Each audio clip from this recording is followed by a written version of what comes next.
excited about, first of all, are you excited about this fucking weather storm that we're going to get here?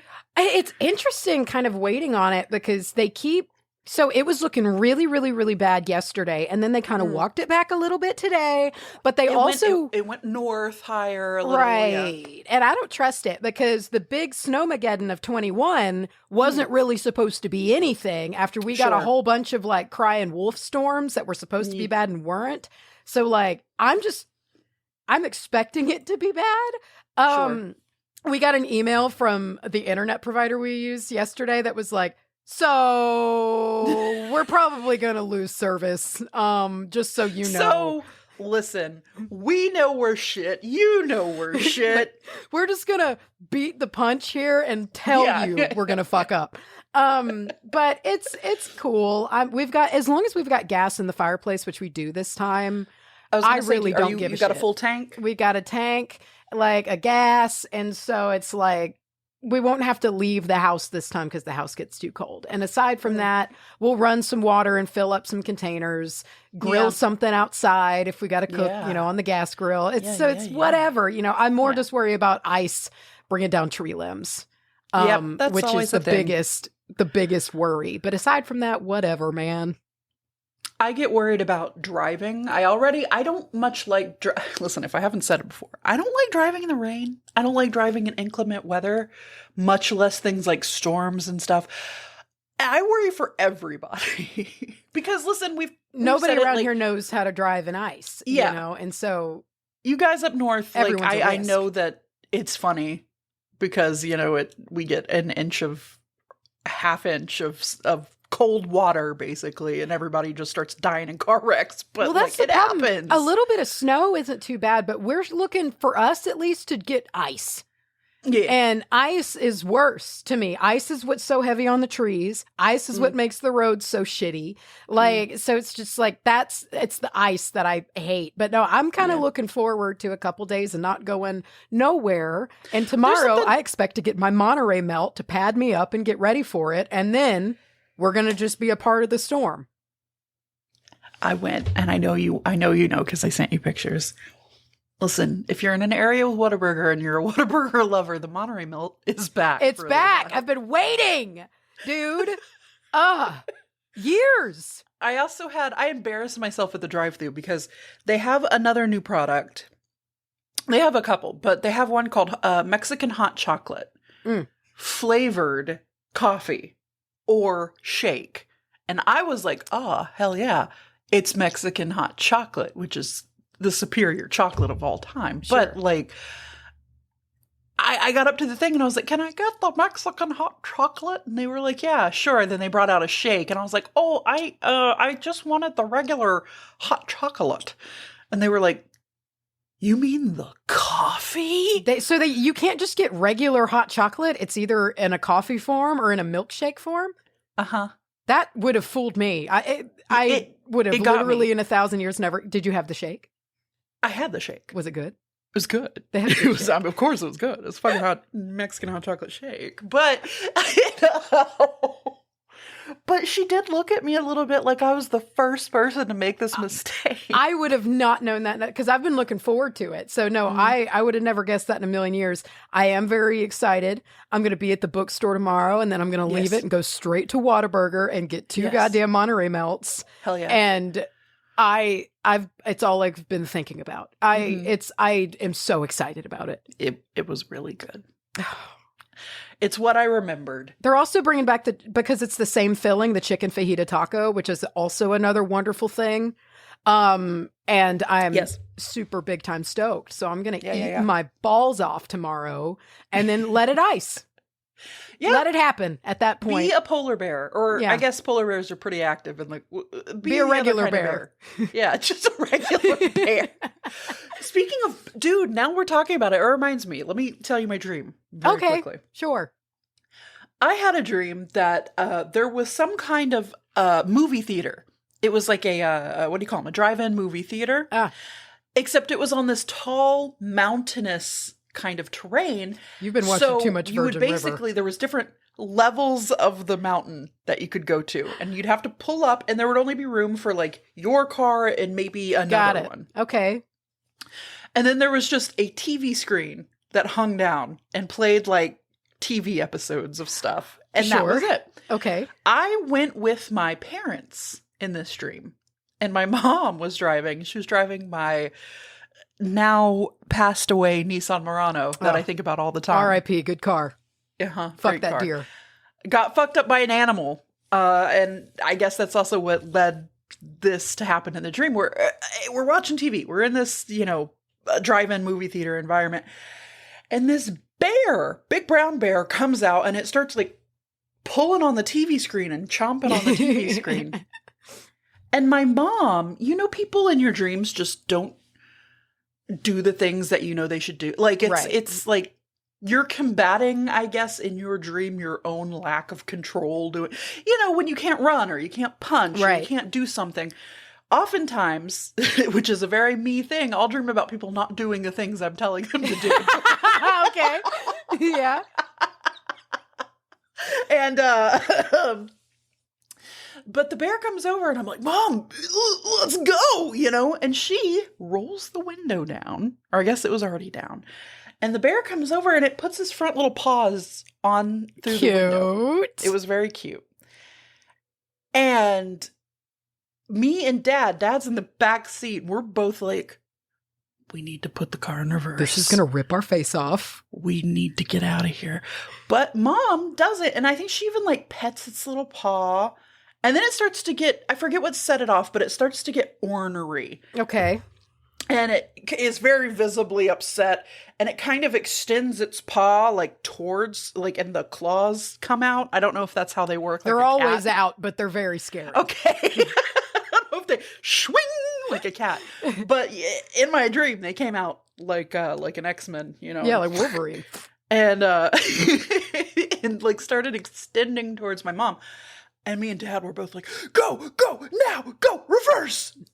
And she puts the car in reverse and she pulls back and we get away. But in the process, it kind of knocked the bear's paw kind of hard when we pulled back. And in a very human/cartoony way, I turn around and I look at the bear. He's like rubbing his little paw. buddy. And like looking sad. And I had the most, the intense dream feelings where you remember almost more than the dream itself. You remember the emotion you had. I had the most intense sadness because of this little sad bear rubbing its paw. And even now in my own, like I'm awake and I know I can change the narrative because it happened in my head. I'm like, I hope that bear is okay, man. I feel like it's a punishment for all the shit that's been talked about the deer that died that blew up your car. It's the spirit of the deer coming back to be like, look, I hurt too. I know that your car got blew up, but I died. So.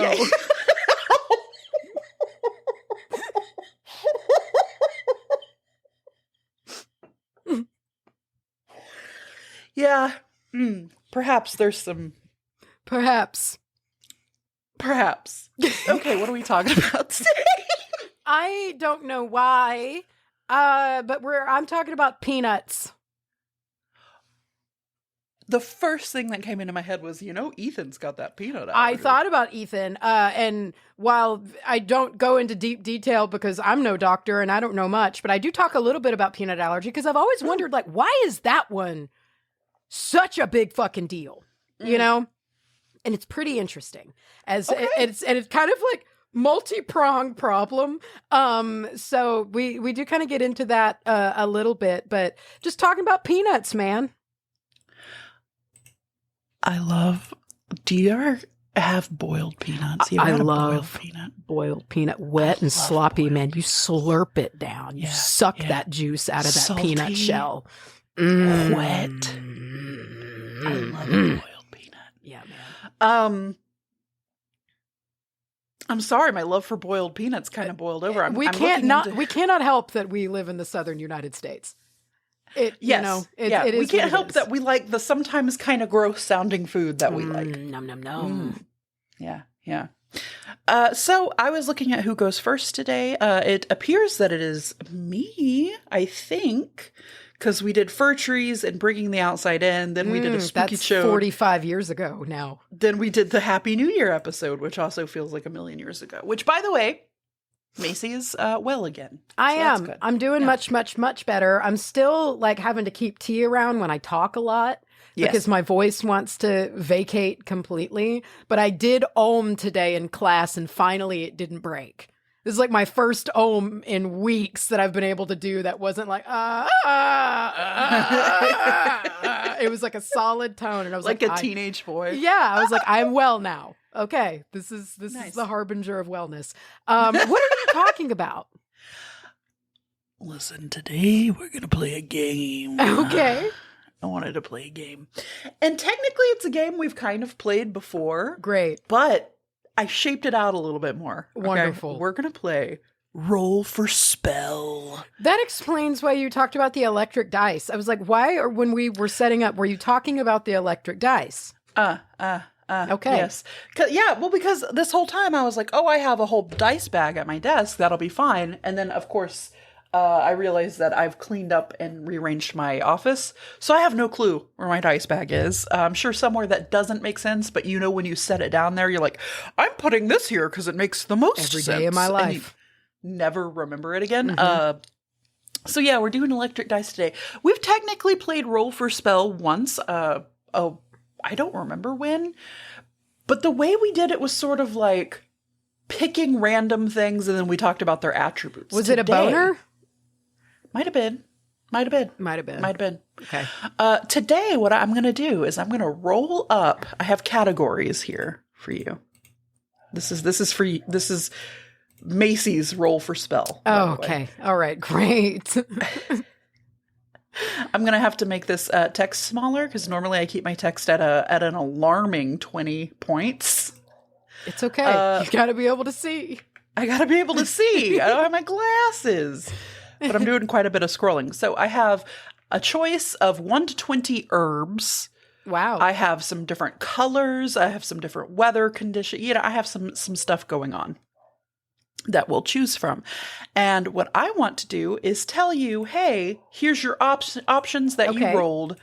You now tell me the story of the spell that you will weave using these things. Sure. So, all right, cool. And I know I'm kind of putting you on the spot a little bit, but it's fine. Right. I'm going to use my... So while my body is better, I have noticed my brain is taking more time to catch up.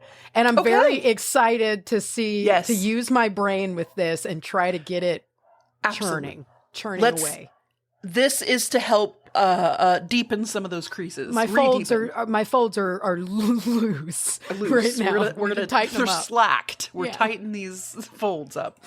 All right. So first up, we're rolling a D20 for your herb. Cool. So the herb is St. John's Wort. Tight. Which is happiness, protection, and banishing. Just surface level stuff in case you need a reminder. I love a wart. I hate that sentence that you just said. All the warts. They're good. All right. Let's see. You also get a crystal. Okay. So I'm also writing these down because I can't remember anything beyond a few seconds. Okay. Because I was like, should I highlight these or what? St. John's. The crystal that you have in this story, you pluck down into your robe and you find it sitting there waiting for you, is moonstone. Cool. Tight. Intuition. Emotional balance. Just, again, for just some real basic. Cool. You step outside and you look around. You take a deep breath. I'm stalling a little bit because... It's like you're DMing over here. You're really setting the scene.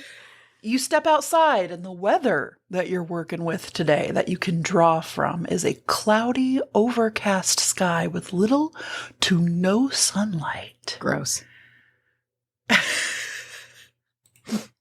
Gross. Cloudy, overcast. Do we have like a temperature? I didn't, but that's a really good idea. Let's say it's like today. Let's say it's cold. Let's say it is a humid. It's muggy. About to rain. That's what I like. If it's going to be overcast, it at least needs to be like a mouth outside. Okay. Then it is like a mouth, but also in that weird summer rain where it's like a mouth. Yeah. You get the cool breeze though, because a rain's a coming. Because a rain's a coming. You can smell it.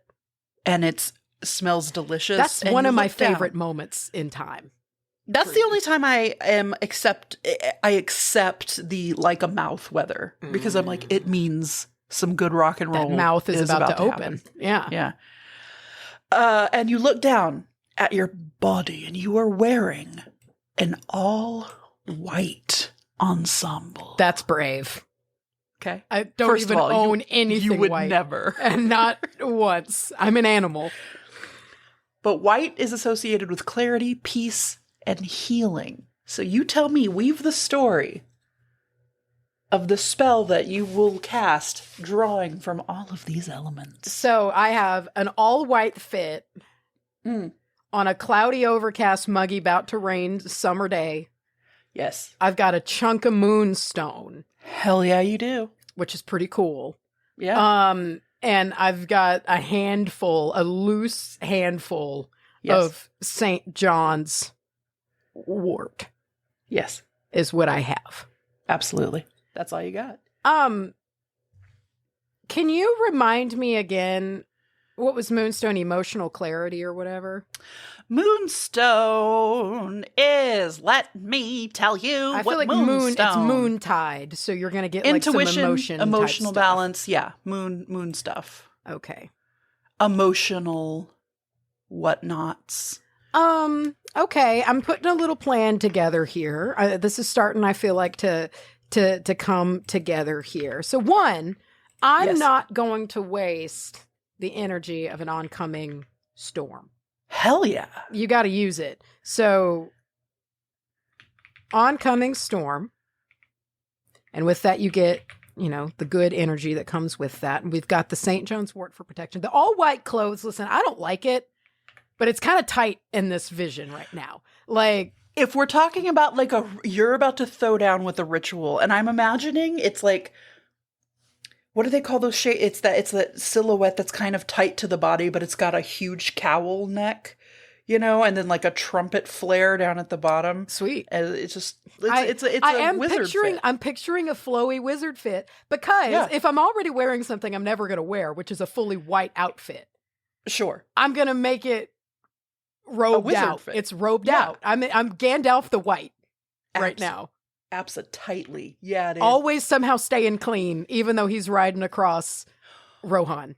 Except in that one scene where he horse kicks Denethor and he looks like he's been on a bender. It makes sense, finally. But if I could do that, and if I could be on my all white pretty horse and have my all white robe stay all white all the time, I would wear white all the time. All the time. Because what a statement. Maybe that's a spell in itself. It's the stay clean. I'm using the oncoming rain with my white stone. Yeah. And my protection from St. John's wort. to finally, for fucking once, let me have a white garment that doesn't get ruined. Dude, watch that spread too. Like the next time you come over to my house, like I've got the white couch and the white bedding, and it just everything just turns white. If that happens, you have been pod person. Know that I'm a changeling. I will know that it is not you. That's the sign. Is if you come home and I have a white couch, I'm dead. I'm being worn by an entity. I'm a husk. Mm-hmm. This is a skin. Mm-hmm. It is my job to take out whatever has taken over you. Do it. I'm gone. So just take that thing out into the woods and leave it.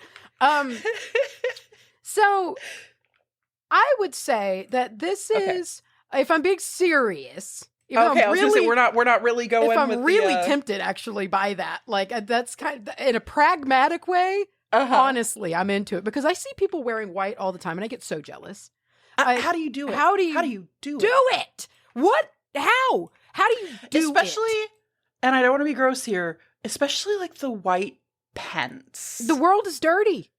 The world is dirty, and I guess it only really applies if you're like actively having a period. But I just assume that I'm going to, as soon as you put on white pants, it's like your uterus is like, let's go. Yeah. I just can't. So as we were talking about earlier, like One, I have the one part of my body that never stops is I have the sweatiest palms in the world. And like, I feel like if I wear white clothes, and so I'm usually wiping my palms on my clothes periodically throughout the day because my hands drive me nuts. They're always sweating. And so it's like, any white clothes, like I used to have white jeans and I had white jeans and I did enjoy them for about 2 weeks, but Dinah was a puppy and shredded them. So it's like, I'm not even meant to have them. I didn't even destroy those. But I felt like every time I wore them, by the end of the day, they would look dingy because I just unknowingly, without thinking, wiped my sweaty hands on them all throughout the day. But anyway, this is beside the point. I have white wizard robes and a moonstone. A storm's a brewing. I've got St. John's wort. So I personally love doing any kind of warding or stuff like that during an oncoming storm. Again, using that. It's like an extra bit of juice. You know, like you're kind of getting... Yeah, absolutely. I think that storm energy is super powerful. Anytime a storm rolls through, I'm like, I should do something with this. And I could see that being nice. So we've got the moonstone here is something that I want to focus on because we've got that clarity, right? And also the intuition and the emotions going on there. And I could see that being really nice for a couple of different situations here that I guess I'll have to narrow it down because I'm having to design a spell on the spot. So one... I could see that being nice if there has been a lot of emotional lack of communication or like a distance to where it's like sometimes you just can't get on the same page. And it's not even due to anger or anything. It's like you just can't get on the same level, you know? Right. And with the storm blowing in, with all of that wind and the St. John's wort that has that like caring protection, that healing element, and the clarity from the moonstone and the power of the storm, which is going to drop some good water, adding to that emotional element, I could see that being really nice. Or maybe you've just had like maybe you've had a guest or a roommate or relatives over for a little while and you just need to reset the emotions of the house, you know, like I could see that being a pretty beneficial way to do it. The white clothes, kind of that clean slate. So it's kind of like we're kind of resetting the emotional energy within this house. Maybe it's been too tense. Maybe it's been too heavy. Maybe there's been illness or, you know, any of those things. It's like I would open the windows for this and let the storm wind blow through, you know, and let it kind of pass through the house. That's probably what I would do because like as an Aquarius. Like a wind bath? Kind of, yeah. And like as an Aquarius, like while I am not the best with emotions, I am very sensitive to them and feel them in a sense of like, I don't like this, you know? So like it's good to reset things like that. And I can always feel when the house is getting too heavy or too tense or things like that, because it's just like, I know what this is. And I like to fix it. This feels grody. This is grody. And I would probably, I like the wind. I use the wind a lot. I'm a windy person. I've got a lot of it in my chart. And I'm also Vata predominant, which is wind based. So I'm going to use the wind and I'm going to use that weather and I'm going to feel it flapping around my white robes. Hell yeah. And I think I think this would be I would use this as a resetting spell, resetting the house. Okay. Very nice. Love it. Beautiful. Yeah. Kind of taking it back to a neutral place, not a bleach, because I'm over that. Okay. I don't like, I haven't bleached energetically my house in years now. Right. But taking it back to, you know, my house knows me. She knows what you want. She knows the foundation, you know, that we keep it at. And so it's just kind of like, all right, all this other stuff that doesn't belong to us. And even if it does, but we know that it's still ridiculous. Let's clean this out and use the moonstone to kind of be like, and apply a bit more emotional intelligence moving forward, because we could probably benefit from that usually. Do you ever think about the times that you have energetically bleached and go, oh, because I do all the time. I wonder how many like ghosts were just lounging on the stairs, minding their own business, who just fizzled into ether, you know? Shit. Why is she doing this? I do. I have wondered about that. So yeah, I don't like to do that anymore because also I've got my like resident little stair goblin shadow creatures and I don't want them, and they never left any of the other times. So I mean, they persisted, but like I've just got little dudes around and I don't want to insult them for just hanging, Existing. Yeah. They're just here. Insult them. And like too, because Jorah comes through sometimes too. And you don't want to bleach Jorah. Oh my God. Never. And luckily I've not, his passing was after any time that I did stuff like that. But like, I think about him, it's like, man, he could just be hanging out in the hallway like he used to do. And he just gets blasted out of here. And I can't handle that. It's so sad. All right. That's a resetting, but not a bleaching. Yeah. Let's go for round 2, shall? Okay. Let's see. So, you wake up and you are feeling particularly joyful today. Isn't that nice? You step outside and you look around and you see that you are on a ship in the middle of the ocean. Okay. It's an odd reaction to be joyful on a ship in the middle of the ocean, and then I don't know how I got there. Whoa! There's really strong winds brewing. It's not a storm. It's just hella chunkin' windy. That's good. I mean, I would prefer that. I'm assuming we're on an old ship because that's what I'd want to be on. So I'd rather that than be in the doldrums trapped in the middle of the ocean. You are also in the middle of a heat wave. Okay. Even though it's windy, it's not cloudy. And it's just the wood of the ship is soaking up the heat. I bet it is. It's hot as fuck. And let's see. A hot day with a strong breeze, though, is one of my favorite things. Okay. The sun is rough, extra though. Joyful? The sun is hard. So let's see. Let's do 1 or 2 more. You are, oops. No clouds, though, you said, right? It's a clear day. No clouds. Okay. No clouds. And you are surrounded by blue. Everything is blue. The ocean is blue. The sky is blue. Your outfit is blue. Shit. Blue is the color. And lastly, let's see. Let's do 1 more. You open up. You feel like you're going to do a spell on this day. Okay. You're like, what do I have? I don't have, much. Do I have any like crystals or anything laying around? You open up, you go through the ship, and you find in the kitchen an abundance of basil. Okay. Wealth, love, protection. And that's all you have to work with. Draw upon each of these elements and make a spell. Okay. Or basil, if you're nasty. What, like regular basil or like Tulsi? So just culinary basil. Sure. Okay. What was the other thing you said? Like holy basil, Tulsi. But let's go with basil because I feel like it would be on the ship. It would, yeah. You got a little cooking oil, maybe keep some of that scurvy away or whatever.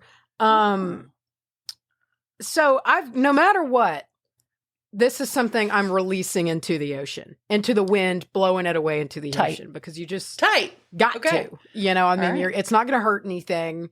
It's just leaves. And I won't feel guilty about that. So yeah, it's not like you're chunking out like a like wax from a candle. Yeah, something that's just gonna really clog up a fish. I don't really want to do that. So you do a spell with a bunch of Coke can rings that you just throw out into the ocean. Yeah, the 6-lits. Don't cut. Yeah. I cut none of them with scissors before I do this. No, you're just throwing them out. Fuck you, turtles. No, this is basil. It's friendly. And I would think I'm already wanting to write a narrative though, because I'm like, all right, I'm on a ship. Am I like a merchant? Am I like on a merchant? Is this my ship and I need to make some cash? Like everything else is up to you, babes. Because do it. If I'm rolling out on a ship in the middle of the ocean and it's an old timey ship and I'm rich enough to have blue clothes.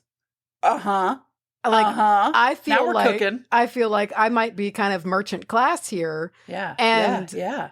superstitious enough, especially being a sailor or one familiar with the seas, that I might be willing to do Phaedra. a bit of a good luck charm here, you know.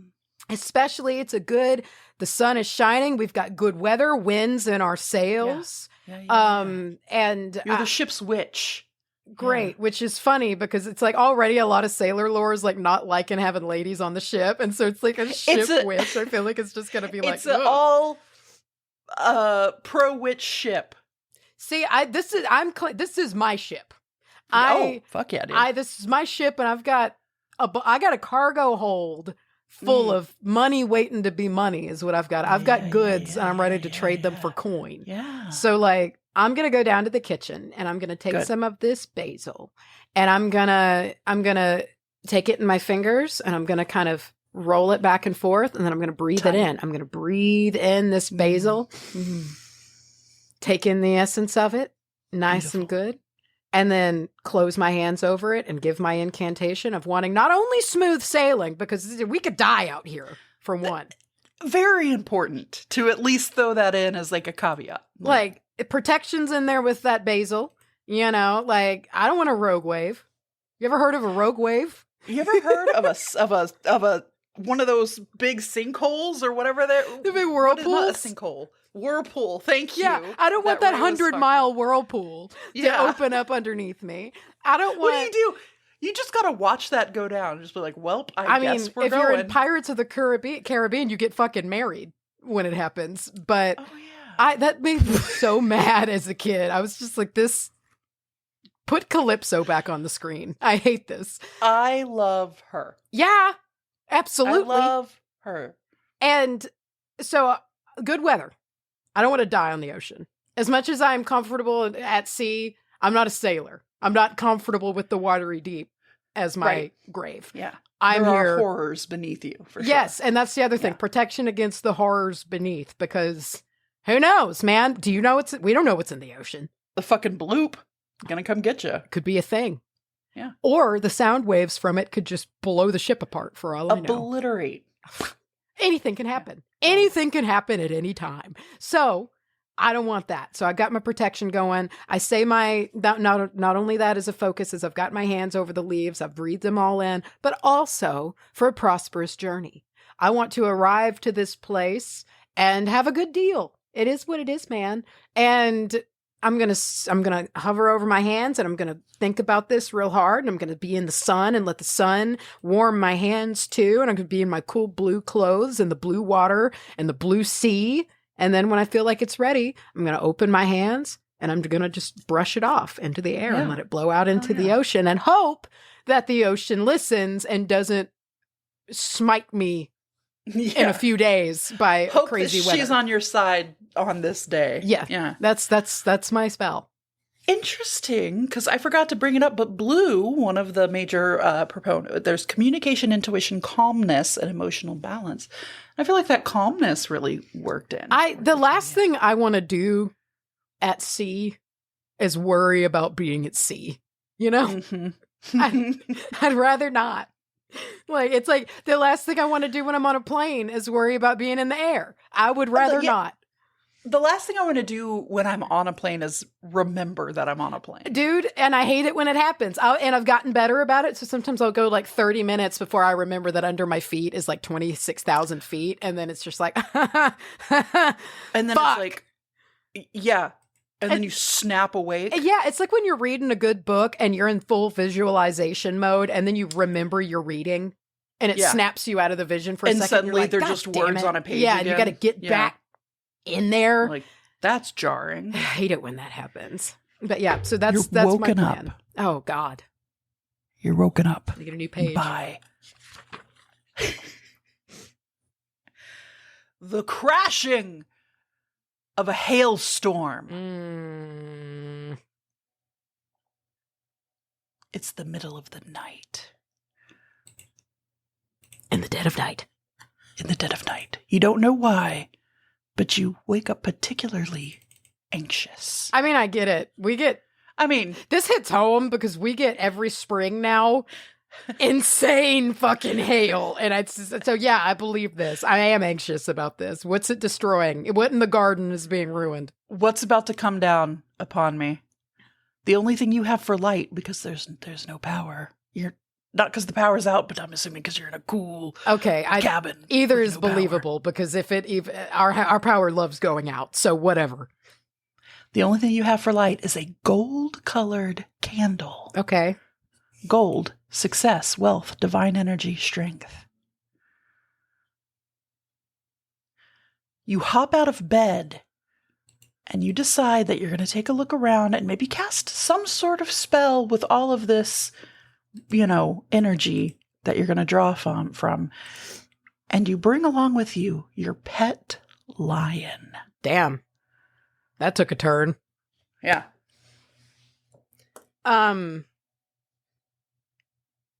Okay. So I'm having to keep myself from overthinking this immediately, having worked around lions before. Go.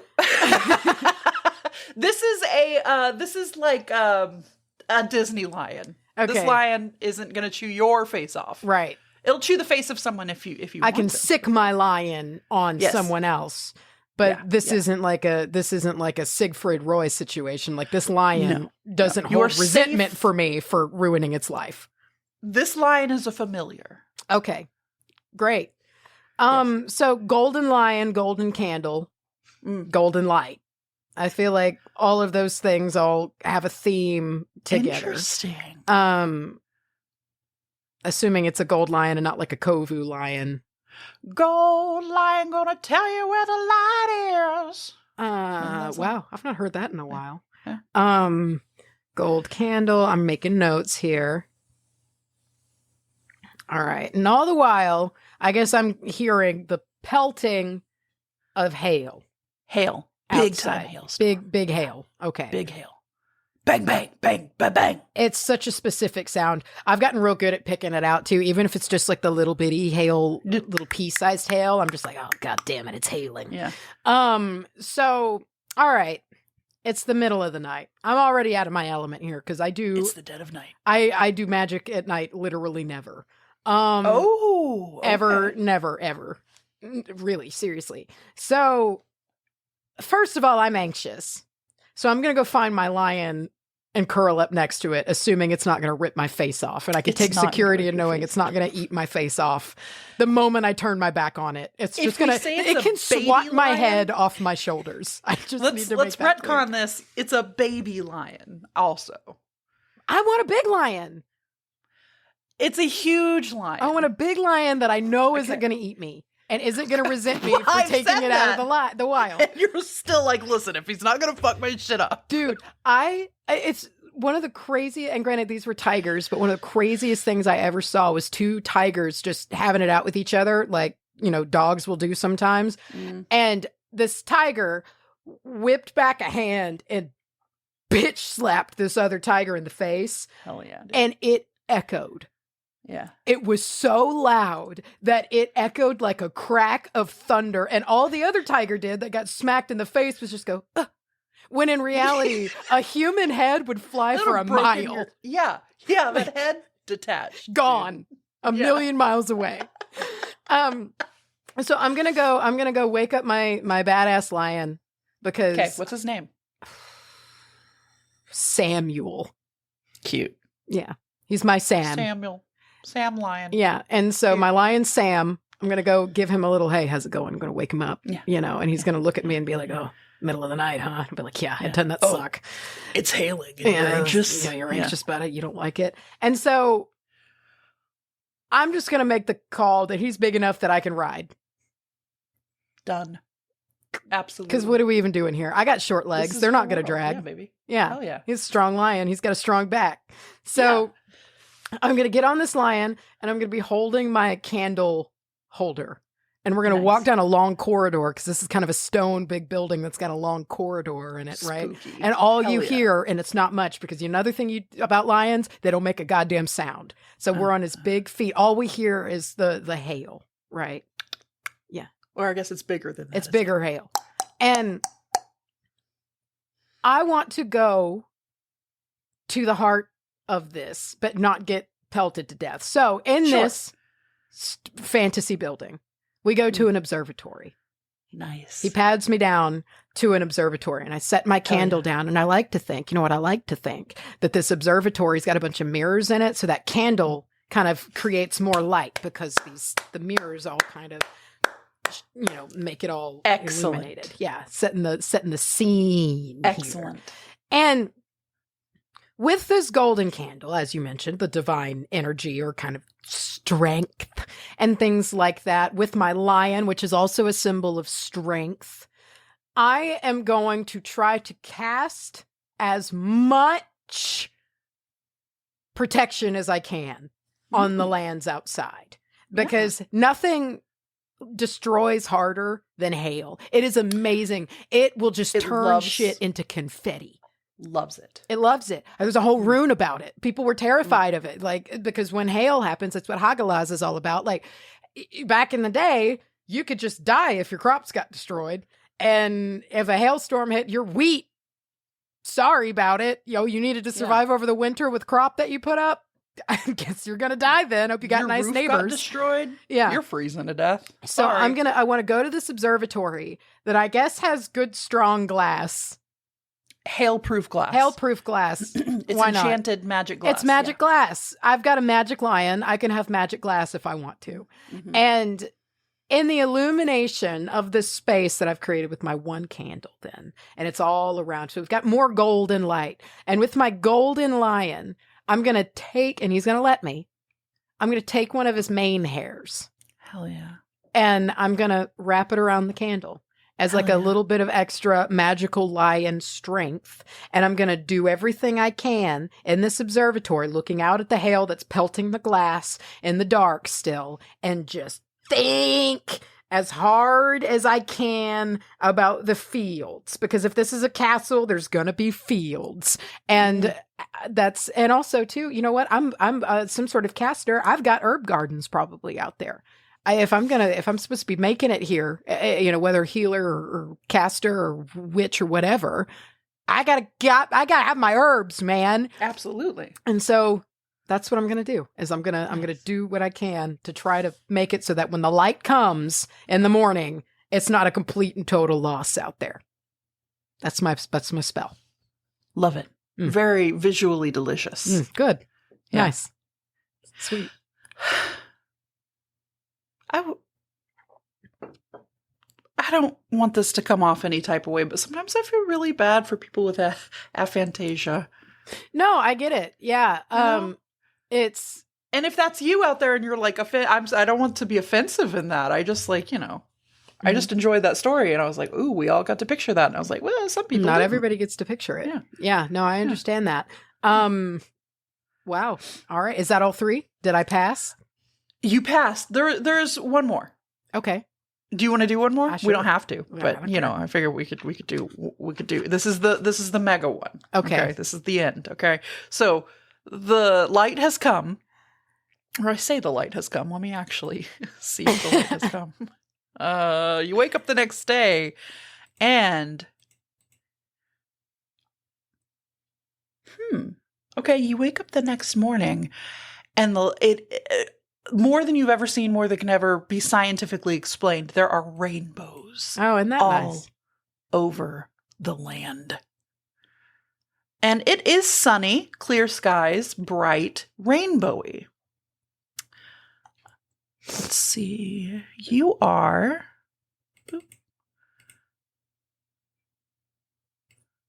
I'm pleased with my rainbows. I like to think that me and my lion made these rainbows.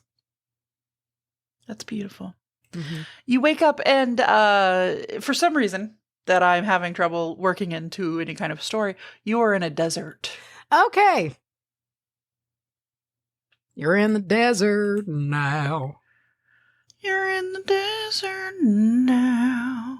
Okay. On a hot, sunny desert full of rainbows. Hot, with sunny desert. The moisture in the air to make rainbows somehow. It's a magic desert. It is. Thank you. Let me roll a d10 here. You have a pet dolphin. Poor thing. I'm having to drag it around in a wagon full of water. Should we re-roll, or do we want to work with that? No, you gotta. I gotta deal with it. You gotta pet dolphin. Let's say it's an oasis. Okay. I don't know. You know what? Let's do it. We've happened upon an oasis. Okay, and now dolphins can live in fresh water. Sure, it's a freshwater dolphin. Sure. You look around and you're filled with a confident vibe. You were confident as all hell. You reach into your pocket, Bebe, and you pull out the fattest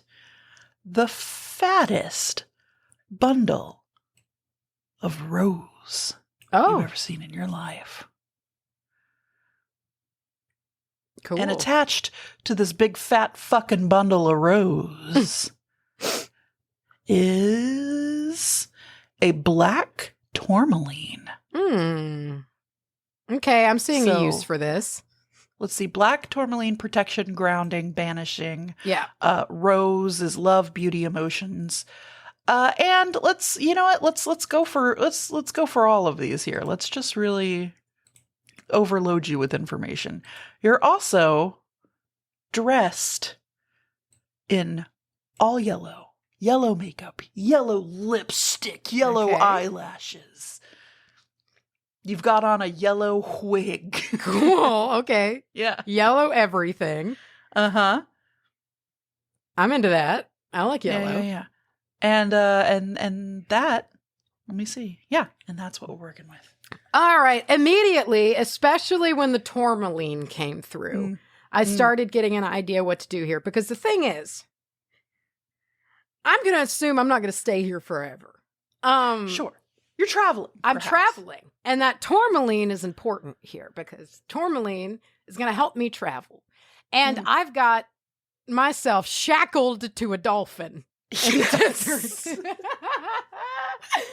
And so... But you're confident I'm confident. And that's the thing. And I've got my rose. And I love this dolphin. And I love... What's his name? Oh, Squiggles.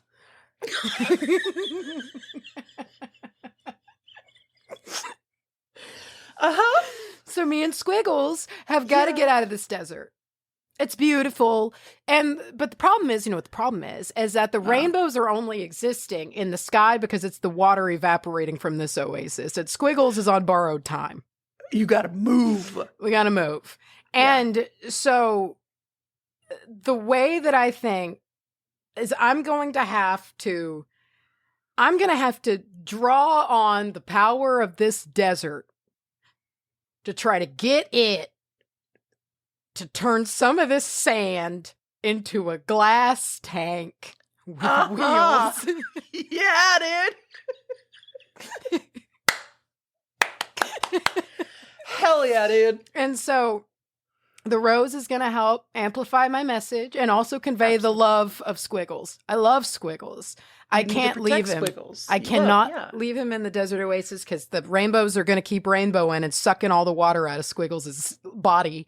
And then he's going to dry up and be a sad little dried up dolphin. Sad Squiggles. It's too sad. And so I'm confident.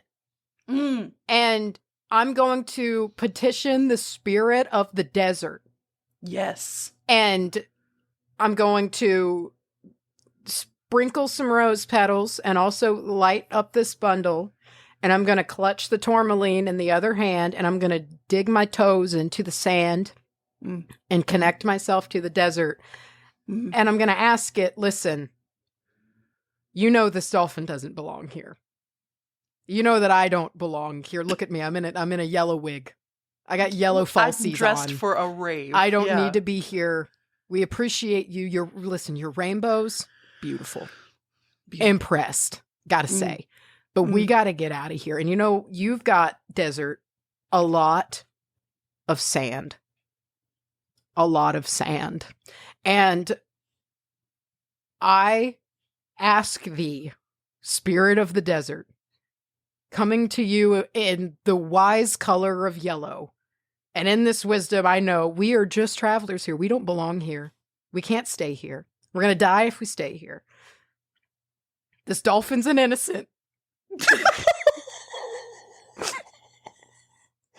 Yeah.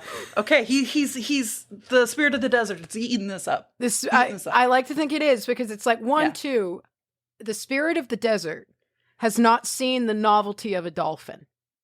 I'm kind of thinking the face of the waters, like when Phaedra sings him the Scaldy Hearth song. Yeah. It's kind of like, thank you for this gift. I've brought you the image of this creature that does not grace your space. Maybe if there was an ocean here at one time, you saw it, but it's been a hot minute.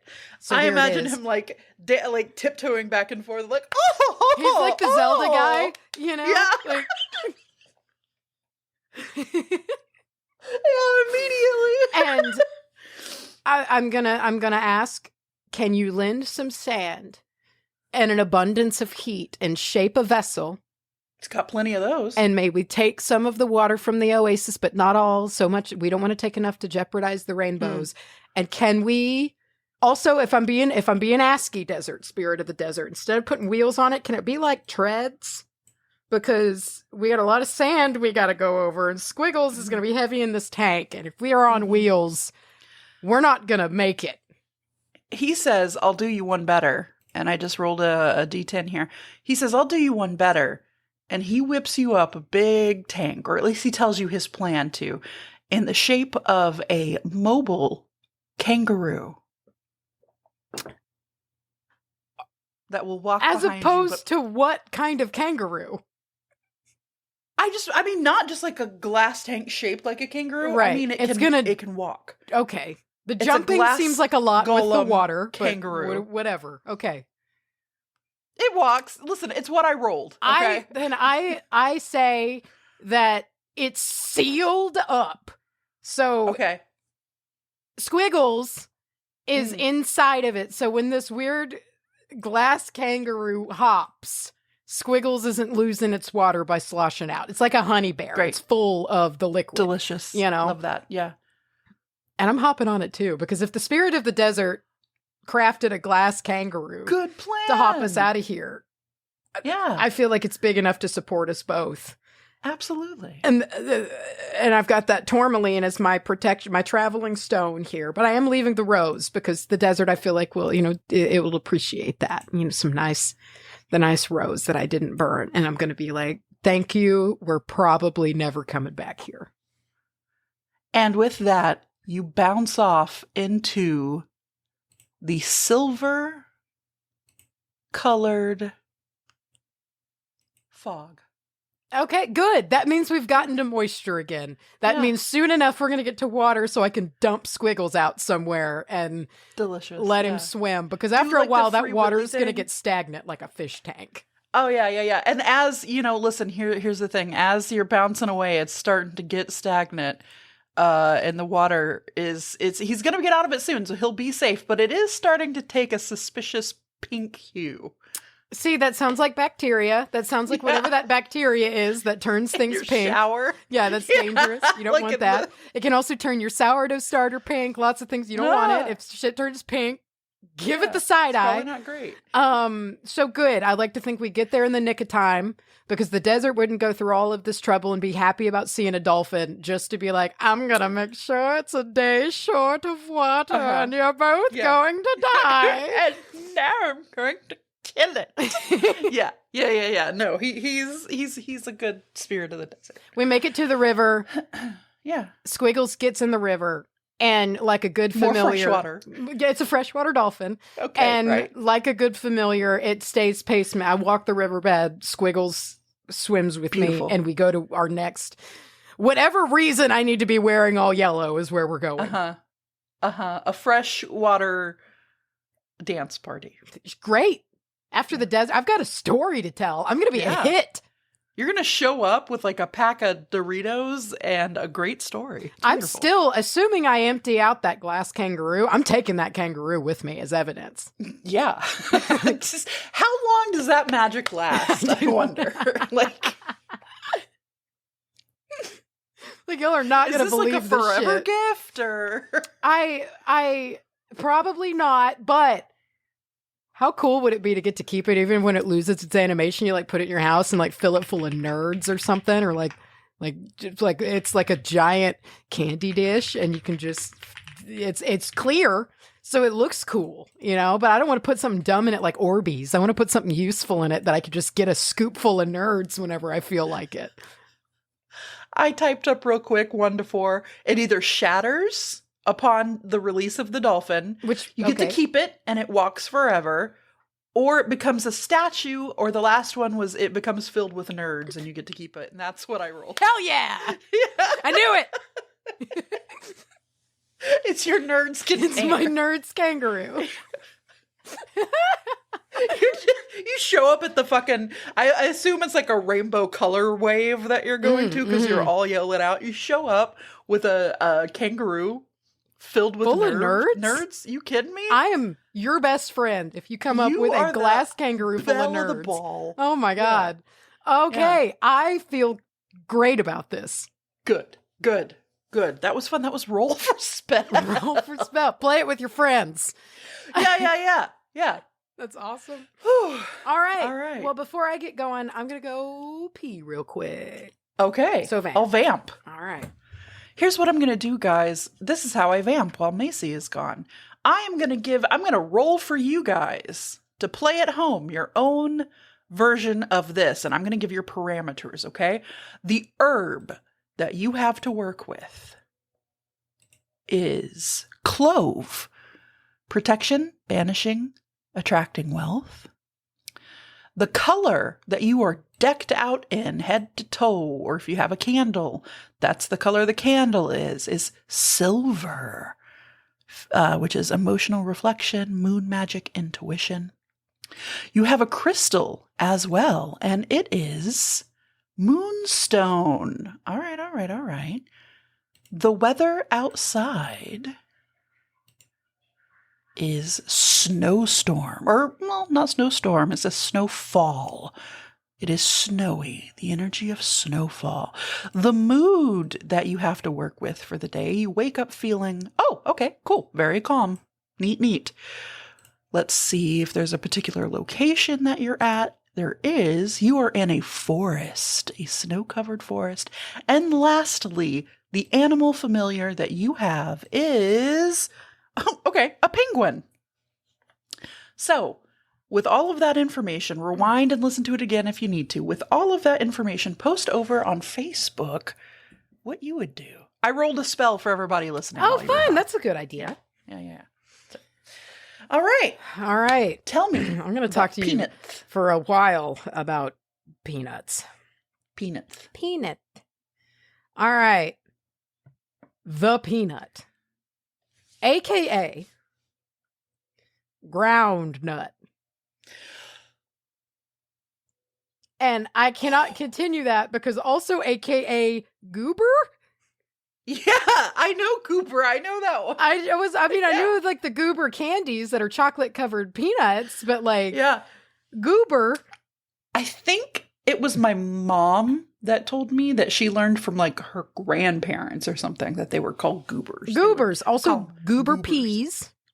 Goober pea. That's what it was. Yeah. Goober pea. Goober peas. Okay. Monkey nut. According to the UK, apparently. I don't know. Y'all are going to have to confirm that. So it's monkey nut. And they are not nuts. Right. They're not monkeys either. They're legumes. That's true. Peanuts are legumes. And if I told you I knew the difference, I would be lying. Well, I might have it in here. I don't know. And so typically, peanuts are a little bit different from a lot of legumes because peanut pods, as many of you probably know, develop underground. They're really odd looking. They're kind of like all hanging on to the roots underneath. It looks weird. You're like, that's where a peanut comes from? Yeah. It's weird. Like it shouldn't be there. Looks unofficial. And so their name mean kind of the hypogea, it means under the earth. So they're a legume under the earth. Not a common thing for a legume. As you know, peas and like beans, they got pods usually that are above ground, not underneath. So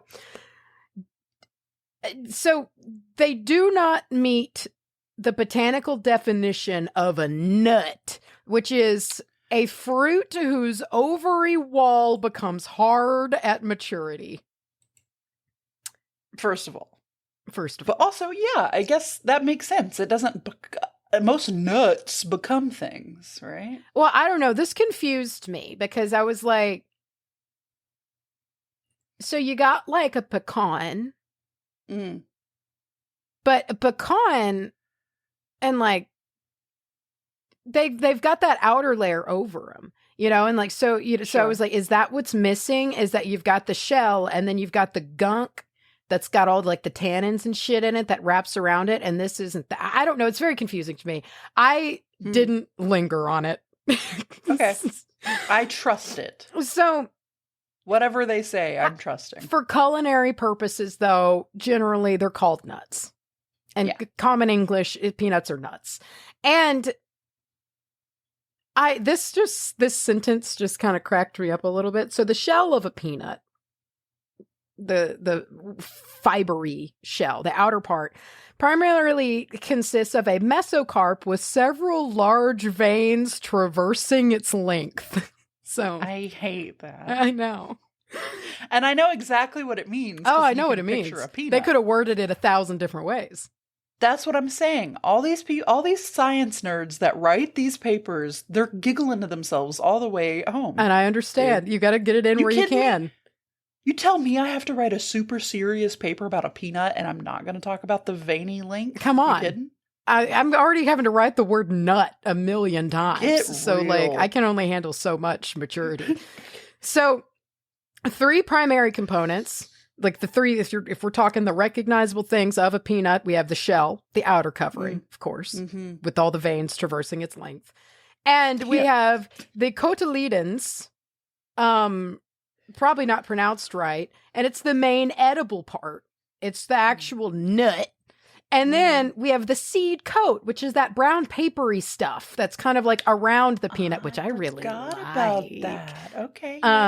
So it's like those are your, if we're kind of thinking like a peanut and a shell, those are the 3 things we're generally going to recognize. And so peanuts are nitrogen fixers. They love fixing nitrogen in the soil, so much so that peanut crops actually do better when they are rotated with other crops. So, for instance, it has been studied and seen that like there was an example in Texas where it was like kind of monitored that peanuts in a 3-year rotation with corn yielded 50% more peanuts than non-rotated peanuts. So they do good as like a companion crop or a rotating crop. Not only just in yield, but also in helping reduce diseases within them, keep pests away, just make stronger plants. So, you ever had a honey roasted peanut? How good is a honey roasted peanut? I love peanuts. I'll take them in any form. I like peanuts. I prefer other nuts over a peanut, but I do in the kitchen right now, and I'm going to have it right after this because it's making me think of it. I have those Takis covered peanuts that nobody seems to like but me. I didn't even know those existed, but that sounds pretty damn good. So if I've got a tin of mixed nuts, I usually will pick out all the fun ones beforehand. But like if I've just got a jar of peanuts or happy with it. In shell peanuts, I love shelling peanuts. You give me some in-shell peanuts and sit me on a porch and I'm there all day. Oh, it's so good. Love it so much. So Or you boil them peanuts. You boil them peanuts. You want to get real sloppy. You boil them nasty. Peanuts. Oh. So the Arachis genus is native to South America, east of the Andes, around Peru, in Bolivia, and Argentina, and into Brazil. So cultivated peanuts, which is A. hypogea, they came out of hybridization of kind of breeding these wild peanuts, as we've seen in other foodstuffs that we now consume today, to where they were cultivated with good sense and an understanding of cultivation to start making better peanuts, I guess. And so they were a hybrid between two wild species of peanut, thought to be A. duranensis and Ipaensis. Apaensis? Ipaensis. Ipaensis? Apaenises? I don't know. I can't. Okay. I don't know. So cultivation of these was very, very well established in Mesoamerica well before the Spanish arrived. And they were a very utilized crop. And the conquistadors saw them for sale at the market. Peanuts were. And in Nahuatl, they were called Tlalcacahuat. And that was their name. And is their name. And so it was offered for sale in Tenochtitlan, which is now modern day New Mexico, or modern day Mexico City. Sorry. So the Aztec city, or the Aztec, it was at one point when this was all going down, when the conquistadors showed up and saw the peanuts at the market, then now what's still called Tlalcacahuat. It was one of the biggest cities in the world before it got completely fucked over. And funny that. Right? Just how things were fine. It's great even. And so through the Spanish, they were introduced to Europe, as many, many things were. And in the 19th century was when they seemingly made it over to Europe, particularly via Valencia, Spain, where there are still peanuts being grown and produced there. Not like a huge amount, but it's still there. And so now I've heard of Spanish peanuts, the like kind of tinier, like red ones. There's a lot of different kinds of peanuts, I learned today. Okay. There's and different ones for different things. Some do better as boiled peanuts. Some do better for snacking peanuts. Some make peanut oil better than others. So you got your different peanuts for your different purposes. Some little snacking nuts, you know.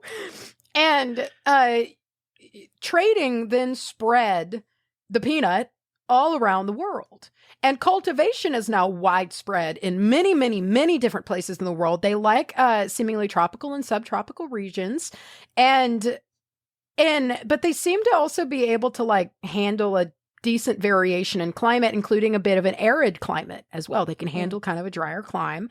In West Africa, this hybridized peanut that was established in South America and Mesoamerica eventually kind of replaced a similar crop from the same family.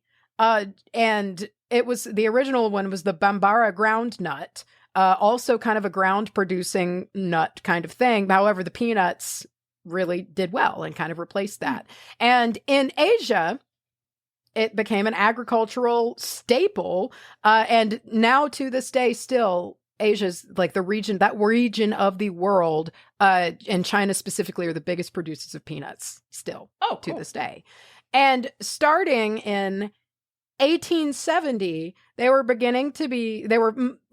starting to be fed to animals as a food for animals. However, human consumption, especially in the States here, started to really grow in the 1930s. However, it did happen before then, and we're going to get to that later. But I mean, like really taking off of the peanut proper, eating the nits. So, George Washington Carver.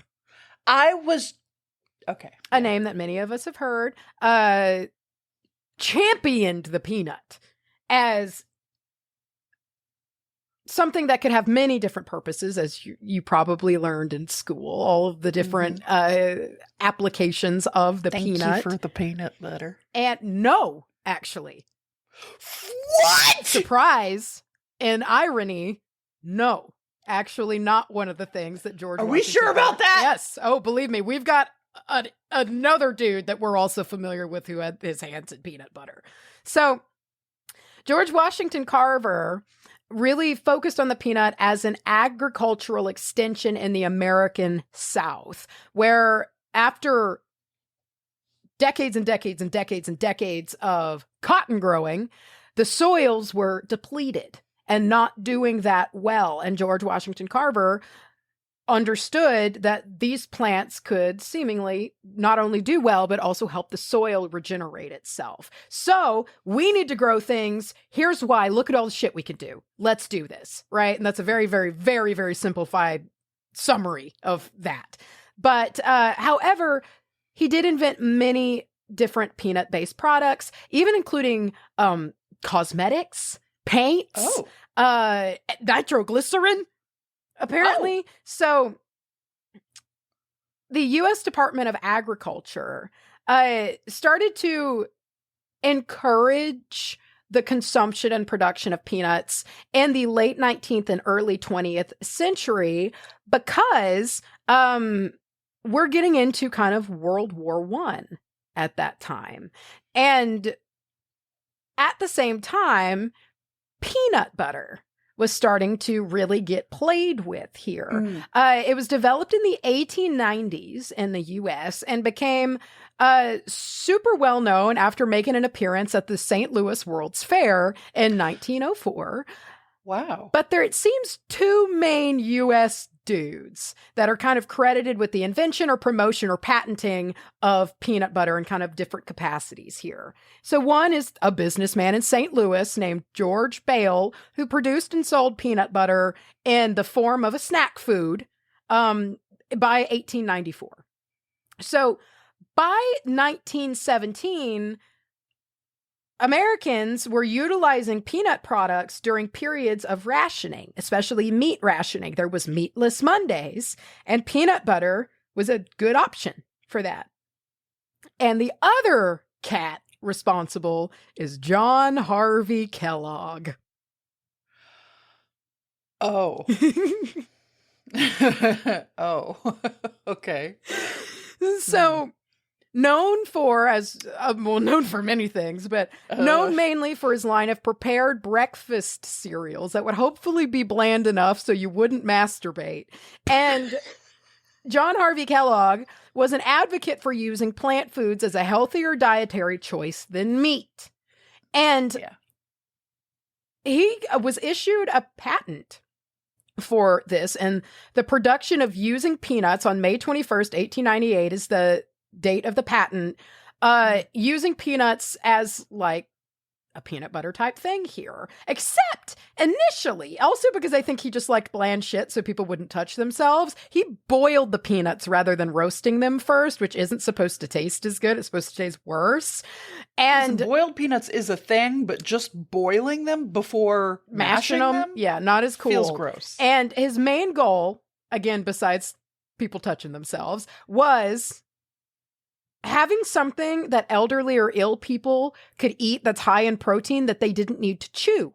So like chewing meat could be difficult. So cool. There's reason there, you know? And so many of the peanut butter brands that we see today in the States have been around a lot longer than I realized, which was kind of interesting. So in 1922, a chemist, in my opinion, a guy who does not get enough credit in the peanut world, I've never heard this name before, Joseph L. Rosefield. He invented a process of making smooth peanut butter and used hydrogenated oil to overcome the separation problem. Okay. And Rosefield licensed this invention to the company that created Peter Pan peanut butter in 1928. Peter Pan. Almost 100 years old, Peter Pan is. So in 1932, same guy, same chemist, began producing his own peanut butter under the name Skippy.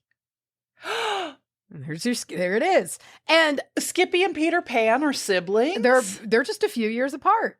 And under Skippy, Rosefield developed a new method of churning the peanut butter in a better way to be given it a smoother consistency. So really zoning in on that smooth peanut butter that we would more recognize today. Are you a smooth or a crunchy peanut butter? I prefer, you know what? That's tough to say. I go through stages. I'd say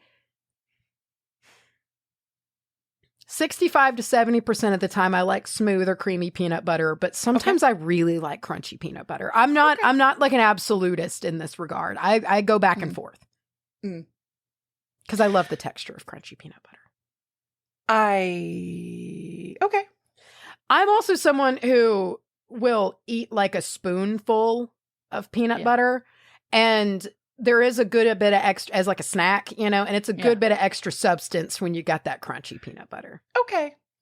On a sandwich, though, it sometimes hurts it. Like a PB&J, sometimes with crunchy peanut butter I like, sometimes I don't, but a PB&J with crunch, or a PB&B, I do kind of like with the crunchy peanut butter. With the bananas, it's nice, so it just kind of depends. Too much mush with the so it gives you that extra bit of texture in there. I get it. So talking... I might be jumping the gun here if you're going to talk about this, but why are we all taught that George Washington Carver invented peanut butter? Because it's a logical conclusion, right? Yeah, it's like, of all the things that didn't get it thrown up under that was peanut butter, And so, same guy, Rosefield, also, speaking of your point here, figured out mixing fragments of peanuts into creamy peanut butter, making the first chunky style peanut butter. So this dude led to the founding of Peter Pan, Skippy, understood the putting in the hydrogenated oil to keep it from separating, and did crunchy peanut butter. He's a peanut genius. And in 1955, Procter & Gamble launched a peanut butter named Jif. Moms like you choose Jif. Choose Jif. Choosy moms choose Jif. Yeah. I'm going to make you feel bad about that because it's the most expensive one, but choosy moms choose Jif. Which was sweeter than other brands due to a higher amount of sugar and molasses in the recipe. So, in the US and Canada specifically, peanut butter is a pantry staple like nowhere else to this degree in the world. And with a high percentage of people not only consuming peanut butter, but consuming it weekly, with almost 80% of Canadians saying that they do so, and 94% of Americans on average having a jar of it in their pantries at any given time. Whoa. Isn't that nuts? That's it is nuts. And it also makes me really freaked out for people who are super allergic. Right. No, that's what peanuts find their way into so many places. Right. It's very dangerous. And so in the South, as well as many other parts of the world, we have boiled peanuts. Yeah, we fucking do. And I know of a gas station just down the road. They're simmering in a crock pot right now. And I can go there and get that scoop and put them in that little container and suck them down, man. And so, as you will be told, the trick is to shuck it and suck it, baby. And you pinch them open so you don't spill all the juices, and then you suck it out. You take the peanuts and you take that brine, because especially down here, they are done in a salty brine. And boy, is it fabulous. It's good. Wonderful. It's good. And they're messy. They can goosh all over you. Oh, it's like it's like watermelon or like other pomegranate. You need to be prepared. Yeah. I would not eat them in my white robes. Right. Yeah. Not going to do it. This is a pre-shower unless I have my snack. spell. If I've got my spell, then I'm going to just it'll roll throw right them off. back. Yeah. Yeah. So about 1.4 to 2% on average of people have a peanut allergy. And symptoms can be especially severe with this, not, ranging from watery eyes to anaphylactic shock, which can be fatal, very, very, very dangerous. And I was really curious about this. It was like, why peanuts? Like, why is it the one, that seems to be so serious? And, well, I mean, many of them are, but something about the peanut allergy is like, it's very scary. Yeah. And there's a few reasons for this. One, the number of allergens within peanuts and tree nuts is high, is a high amount. So, and we kind of work our way up. So cashews, it seems, contain 3 allergens. Almonds have 5. Walnuts and hazelnuts have 11, and peanuts have 17. Currently, that it seems are known, allergens that can be a problem. And each allergen has I guess that explains some people. I knew someone who was like allergic to peanuts, but she could have like cashews. I guess so. Yeah. Whatever allergen that is in the peanut that is not in the cashews makes it doable. I guess allergies confound me. It's very confusing. And so every allergen apparently has its own unique shape. So the immune system recognizes each allergen differently. And the more allergens contained in a food, and with this case being 17 in peanuts, the higher the potency. So there's a lot of allergens in peanuts. And on top of this, the allergens have multiple binding sites for antibodies and immune cells to attach to, further increasing the potency and reaction, as I understand it. And so that's reason one. Lots of allergens. They've got lots of places for the immune response to adhere to bind to.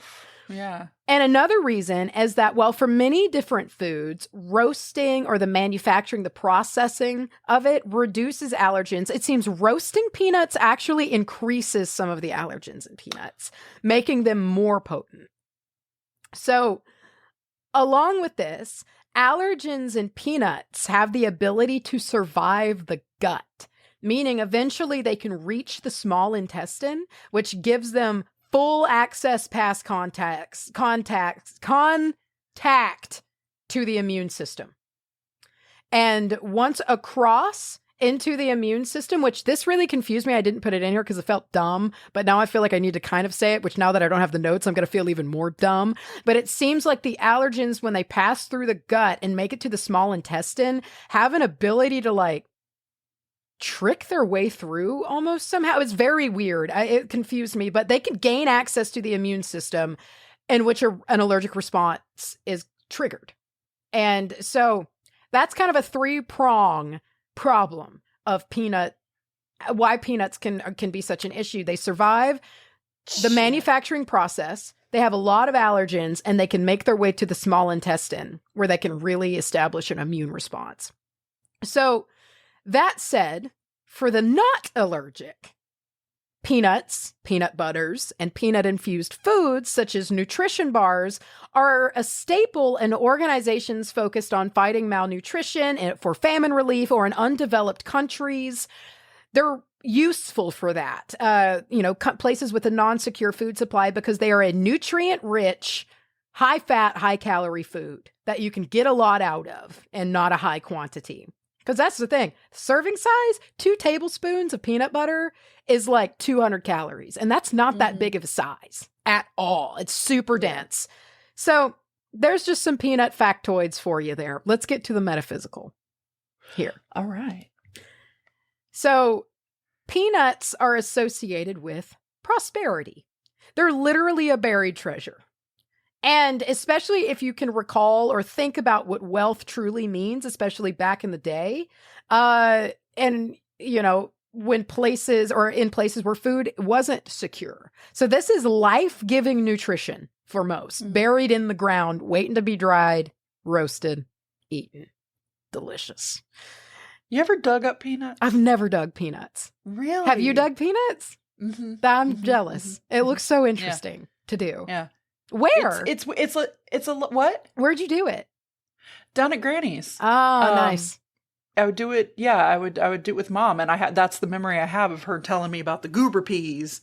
But yeah, we would do that, and it always reminded me of getting potatoes because it's a similar. Yeah, I have dug potatoes, and it is treasure. It's so the whole exciting. Plant, it's so you find exciting. it, you're like, hell yeah! You can dig potatoes, and so. There's also ties to protection, which makes a lot of sense when you think about it.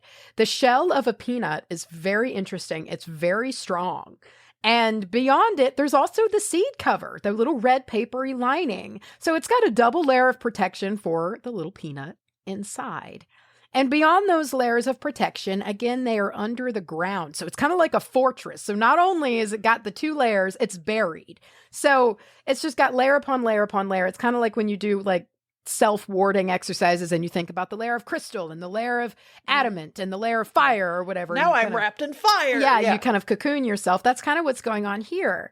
And it's a good energy to utilize when warding or crafting workings, perhaps with a more focused intent, such as protection from a certain thing, purpose, or situation. So you're really trying to cocoon yourself, your space from something, something more targeted. And peanuts are associated with Jupiter, which tracks not only with their prosperous energy, but also in the rich and oily nature. Apparently, rich, oily foods are kind of a Jupiter thing. And they're a very rich food when you think about it. Like peanuts, you can only eat so many of. And it's never as many as I think I can. Yeah. You get full fast because a lot of fat, a lot of protein. And I love a PB&J, but one of the biggest mistakes that I could making a PB&J is too much peanut butter. I always want to put more peanut butter than I need. Yeah. And then you get about halfway through and you're like, oh my God. Yeah, it's really intense. So like treasures, like prosperity itself, peanuts can be offered or utilized in workings or honorings of Jupiter. So along with this, they are tied to the earth itself. Again, they grow beneath, attached to the roots, and they're being so full of that life-giving energy. And since their inception, their hybridization to be more food-focused in South America, they've been established all over the world, really just kind of taking off in a lot of places that they are put. And with them is a grounding energy associated with the soil, fixing the soil, the earth, and prospering within a space in this grounded nature. So also, there's stability in peanuts. And you can think about it if you think about the security in a jar of peanut butter. Like in college, along with surviving on red beans and rice, which was mostly what I did, I always had a jar of peanut butter and a loaf of bread, and I would make foldovers. Like I could live off of that, and like I could buy all of those things on my no money and eat, be okay, because I refused to ask for help. And so that's what I was going to do. It's on the short list of things that, it's like milk, bread, eggs, peanut butter, because it's versatile. Like even if you don't have bread, even if you don't have anything else, if you've got a spoon, you can eat. You ever just have a peanut butter spoon all the time? Yeah, dude, all the time, especially because like I have a hard time. Sometimes my appetite is it's variable. And like, I don't like that because I like to get calorie. I don't like to waste away. And so like, sure, that's a really good way for me, especially on days that I have a lot of anxiety and I don't have my appetite. I can maybe a couple times that day, get a good spoonful of peanut butter and I'll at least know that like if you get a heaping spoon out of that, that's over 2 servings. If you get like a big tablespoon, but like you heap it up, and you scoop one out of there. Yeah. Like if I do that twice a day, that's like 500 calories. That's, it's something that I could use to be like, okay, that's going to help pad out, dinner and whatnot. So I get enough today. And it's also like, I know a lot of people struggle to eat in the morning. Yes. And end up like not having breakfast and that fucks you up. So like, I know that like, sometimes people, you put in a little smoothie, I utilize peanut butter as a way to get calories in all the time because I like to put it in smoothies too. It makes smoothies so delicious. Oh my God. I love peanut butter, dude. It like back when I would do protein powder all of the time when I was lifting a lot, like it's what made that doable was the peanut butter in there because I've never liked the taste of protein powder, even with milk blended up with ice, but you put a big chunk of peanut butter in there, it's fine. Peanut butter is so strong; it covers a lot of yes other things. They're the only protein bars I could ever eat too, because protein bars are essentially sawdust, but like you put the peanut butter flavoring in there, it'll cover it. Yeah, it's fine. Yeah, it's just peanut butter. Yeah, might be a little funky, but it's peanut butter. Going to mostly taste like peanut butter. So, and we don't have to necessarily like in our magic kind of be talking about food security, but just security in general. Peanut butter, maybe a little jar of peanut butter or some dried peanuts and pods can be a good symbolizing like item for this working. And just the security of comfort, knowing that enough is present so worries can be reduced. That's a massive, massive privilege to be in that space. And I heard someone say the other day that I was at the studio and they said that boring is a privilege. And that stood out to me because they were meaning boring in the sense of of that security, of being able to, of predictability sometimes. And because it is very exhausting in those times and scary when you don't know what's coming next, how the next month's going to play out, how to manage it all. And as opposed to that gift of being secure enough that you can relax, that you can relax to the point of getting even kind of bored in the relaxation of it. And so that's just, it really kind of I was like, huh. Yeah. It kind of it was one of those things when you hear it, you're like, that's a really good statement. Whoa. Yeah. And so perhaps it's not as grandiose as some wishes, but it is a major milestone to achieve security. And it's life-changing to have it. And something to, in the similar vein of the next thing that peanuts can be used for gratitude work.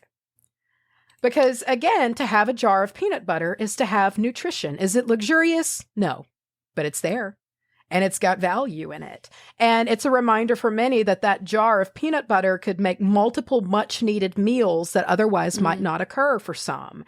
And it's concentrated nutrition that can be the difference between going to bed hungry or not, even again, if it's just eating that spoonful, to have something. And so again, to have peanut butter or peanuts in general is to eat. And to eat is a form of security that hits all of us on the most primal level that we have. If we're talking Maslow's hierarchy, base level, to have that food, to have something to eat. And it's just for gratitude like that, gratitude work in all forms. It is amazing what it can shake me out of. It's kind of like how we talk about at times, the same thing about how you watch those videos of you're a person and then you zoom out and it's the house and then you zoom out, it's the neighborhood and you zoom out, it's the, gratitude for me is the same way. It's kind of all right, well, I'm going to focus in instead on what good is going on here. And a lot of the times you can kind of realize oh, okay. Okay. A friend of ours recently in a group chat kind of hit me with that a little bit. We were talking about, I guess, the upcoming storms. And this person had quite a bit of trouble with where they lived before. And now they were like, I'm just glad to be in to have a roof, essentially. Yes, to place to feel safe. That isn't going to, be a problem in this weather. Right. Yeah. And I read that and I was kind of like, you know what? Hell yeah. Yeah. So peanuts are really great for that because they are humble, but they're powerful. And a lot of the things that we could be express gratitude about are humble things, but humble things oftentimes are things of security, and security is a massive, massive, massive gift. And so peanuts, whether you include them in your own workings of prosperity or gratitude, protection or offering or security, you've got options. And if you're allergic, I'm sorry, I guess don't touch them at all. Don't be anywhere near them. But you could have I was just have a picture of a peanut. I'm looking at a cute little crocheted peanut right now, or something like that. There's for some reason a Christmas tree ornament that's made of peanuts. It's just a little peanut. I was like, what kind of peanut decoration do you think is out there? Could you just take a bunch of dried peanuts and you know how some people make the dried orange slice for Yule and winter? Could you tie up peanuts like this? Maybe. And make a little peanut garland? I wonder if circus peanuts have a contamination risk of peanuts, because if that's the case, maybe use a little circus peanut, unless there's a nut contamination thing with them. Circus peanut. Which I don't want to hear it. I don't want to hear what you all have to say. I like them. They taste like the original banana, I think. You're allowed to like them. Yeah. Banana vanilla. Are there peanuts in circus peanuts? In circus peanuts. It says no. So maybe that's an option. I don't know. I get nervous talking about any kind of allergies because they are so scary. This is not But there you Although go. on r/peanut allergy, someone says circus peanuts do not have any peanut ingredients. They're just shaped like peanuts. Peanut. Yeah. So there you go. But that is a whole thing. Like I remember watching Unas Honest back in those days, how like things had to be sourced very carefully because of Ethan and like his allergy and always checking, because it's like, that's what's so tricky is even something that doesn't even seem peanut forward could have peanut oil in it, or could have be made in a facility that also handles peanuts. Like it could go to that level of delicate, like it's that delicate of a situation. So it's just like, that's very wild to me. I watched, I think it was a live stream, I think that Ethan was doing. It might have been a part of Unas on it. I don't know. He had to call and like order food, and he had to ask them, he had to say, hey, I have a very serious allergy. Do you know, he had to ask the questions. And it was like the people had no fucking clue. Yeah. You know, they were like, I don't think so. And it's like, that there's got to be like documentation there, like, guys. I do remember that. I remember that was Unas Honest. Okay. Yeah, so that's peanuts. Wow. Great. Yeah. We love you, Ethan Nestor. I made out with you in a dream once. I know you're listening. All right. Yeah, I'm super interested in this idea of getting like a peanut garland, making a peanut garland. String them together. I looked them up. They're a real thing. Yeah, why not? I mean, it makes sense. You put them in that, you just run a needle or like a good upholstery needle through the shell and string them together.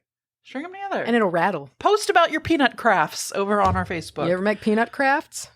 You ever make Let a us peanut see it. crafted? And I'm also very curious. You do not have to share this if you do not want to, but I am curious for those. We so get shut down as a group. But I am curious, if you do have a severe peanut allergy, what is it like to kind of navigate the modern food environment of so many things processed in shared facilities and things like that? I'm just very curious about it. But no pressure there if you don't want to. It probably just becomes a part of your... I think, you know what to look for. And you're just like, well, fuck, you're this vigilant. I got to deal with. Yeah, you just remain vigilant. So anyway, there you go. There's your goober peas. There you go. Enjoy this last day that we have before the storm gets crazy, at least in this area and other areas in the world that are going through a weather time. And that's all I have to say to you about that. Okay. I'm done talking now. My throat's about cashed out at this point, and I'm out of tea too. So it's like, I've been looking at my little, for the watchers out there. I want to show you my tea strainer. He's so cute. I love little Grim Reaper with his little belly holes. I like it. He's cutie. He needs a refill though. So let's go do that. How I feel. So y'all see you next time. Cush Cappers. Assuming I have power, we'll be around on Friday getting into that. And if not, on Sunday, because Sunday is kind of our backup day for that. So that's right. We got Cush Cap Part 2 coming for you. We got stuff to talk about. Yeah. Yeah. Oh, yeah. Goodbye.